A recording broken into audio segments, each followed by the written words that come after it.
So just sitting in here near the bushes right here, just kind of watching and looking where the sun is, you know.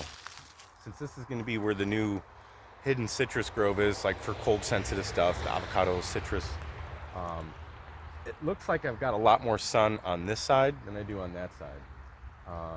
Now the sun sets over here, it rises over here, and you get more of that noon, early morning sun on all of this stuff here on this side.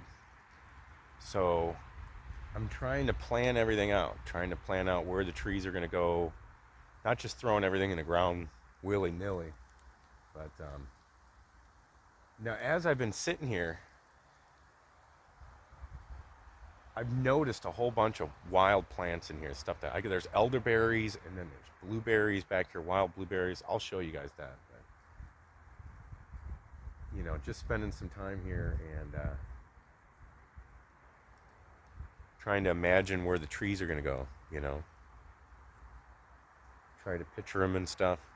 Nice sunny spot right there. There's another sunny spot right in front of that big tree right back there.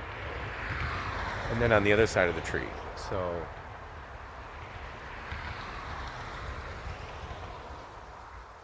just trying to think how many trees I can fit in here without it being too much.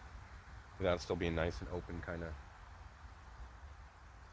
A hidden citrus grove in North Carolina. I don't think there's many of those. I mean, obviously it's going to be all cold hardy stuff. A lot of it's going to be trifoliates, and we're going to try to do some mandarins. I got a tangerine in here and stuff, but we'll give it a try.